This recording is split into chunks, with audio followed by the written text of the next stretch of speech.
ನಮಸ್ಕಾರ. ಇವತ್ತು ದಿನಾಂಕ 16/2/2026 BO ಕಚೇರಿ ಮುಂದೆಗಡೆ ಒಂದು ಮಾನವ ಹಕ್ಕುಗಳ ಹೋರಾಟ ಸಮಿತಿ ಮತ್ತು DCM ಸೇನೆ ಮತ್ತು KRS ಪಕ್ಷ ಮತ್ತು ಭದ್ರಾವತಿಯ ಸಾರ್ವಜನಿಕರು ಮತ್ತು ಹಳೆ ವಿದ್ಯಾರ್ಥಿಗಳ ಒಕ್ಕೂಟದಿಂದ ಒಂದು ಹೋರಾಟ ಹಮ್ಮಿಕೊಂಡಿದ್ದೀವಿ. ಏನು ಹೋರಾಟದ ವಿಶೇಷ ಅಂತಂದರೆ, ಭದ್ರಾವತಿಯ ಮುಖ್ಯ ರಸ್ತೆ ಮತ್ತು ಕೇಂದ್ರ ಭಾಗದಲ್ಲಿರುವಂಥ BO ಕಚೇರಿ ಪಕ್ಕದಲ್ಲಿ ಸರ್ಕಾರಿ ಶಾಲೆಗೆ ಒಂದು ಜಾಗನ ಉಳಿಸಬೇಕು ಅನ್ನೋ ಉದ್ದೇಶದಿಂದ ಇವತ್ತು ಹೋರಾಟ ಹಮ್ಮಿಕೊಂಡಿದ್ದೀವಿ.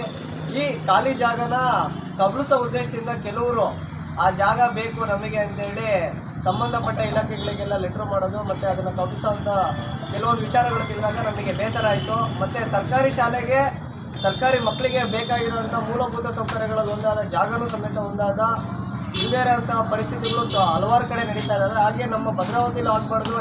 ವಿಶೇಷವಾಗಿ ನಾವು ಸಮೇತ ಅದೇ ಸರ್ಕಾರಿ ಶಾಲೆಗಳಲ್ಲಿ ಓದಿರೋದ್ರಿಂದ ಮುಂದಿನ ದಿನಗಳಲ್ಲಿ ಆ ಮಕ್ಕಳಿಗೆ ಆಟ ಆಡೋಕ್ಕಾಗಿರ್ಬೋದು, ಉದ್ಯಾನವನಕ್ಕಾಗಿರ್ಬೋದು ಜಾಗನೇ ಇರೋಕ್ಕಾಗಿರ್ಬೋದು.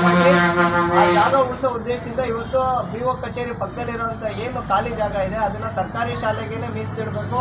ಮತ್ತು ಅಲ್ಲಿ ಕೈತೋಟ ಆಗಿರ್ಬೋದು, ಇಲ್ಲಾಂದರೆ ಸಣ್ಣದಾಗಿ ಒಂದು ಆಟಾಡೋ ಮೈದಾನ ಆಗಿರ್ಬೋದು ಮಾಡಿಕೊಡ್ಬೇಕು. ಶಾಸಕರಾಗಿರ್ಬೋದು, ಸಂಬಂಧಪಟ್ಟ ಶಿಕ್ಷಣ ಮಂತ್ರಿಗಳಾದ ಮಧು ಬಂಗಾರಪ್ಪರಾಗಿರ್ಬೋದು ಅನ್ನೋ ಒಂದು ಒಕ್ಕತ್ತಾಯಗಳನ್ನು ಇಟ್ಕೊಂಡು ಇವತ್ತು ಹೋರಾಟ ಹಮ್ಮಿಕೊಂಡಿದ್ದೀವಿ. ಸ್ಥಳಕ್ಕೆ ಈಗ ಸಂಬಂಧಪಟ್ಟ ಏನು ನಗರಸಭೆ ಕಮಿಷನರು ಬಂದು ನಮ್ಮ ಮನವಿ ಪತ್ರ ಸ್ವೀಕರಿಸಿ ಆ ಜಾಗಕ್ಕೆ ಖಾತೆ ಮತ್ತು ಸುತ್ತ ಕಾಂಪೌಂಡನ್ನು ನಿರ್ಮಿಸ್ಕೊಡ್ಬೇಕು ಅನ್ನೋದು ನಮ್ಮ ಏನು DCM ಸೇನೆ ಮಾನವ ಹಕ್ಕುಗಳ ಹೋರಾಟ ಸಮಿತಿ ಸಾರ್ವಜನಿಕರ ಒತ್ತಾಯ ಆಗಿದೆ. ಅದನ್ನು ಈ ಕಮಿಷನರ್ ಬಂದಾದ್ಮೇಲೆ ಯಾವ ರೀತಿಯಾಗಿ ಸ್ಪಂದಿಸ್ತಾರೆ ಅನ್ನೋದನ್ನು ಮುಂದಿನ ದಿನ ತಿಳಿಸ್ತೀವಿ. ಏನಾದರೂ ಅವರು ಮಾಡಲ್ಲ, ಇಲ್ಲ ಟೈಮ್ ಬೇಕು ಅಂತಂದರೆ ಒಂದು 8 ದಿವಸ ಕಾಲಾವಕಾಶ ಕೊಟ್ಟು ನಮ್ಮ ಮುಂದಿನ ಹೋರಾಟಗಳನ್ನು ನಿಮಗೆ ತಿಳಿಸ್ತೀವಿ ಅಂತ ಈ ಸಂದರ್ಭದಲ್ಲಿ ಮಾತು ಮುಗಿಸ್ತಾ ಇದ್ದೀನಿ. ಜೈ ಹಿಂದ್, ಜೈ ಕರ್ನಾಟಕ.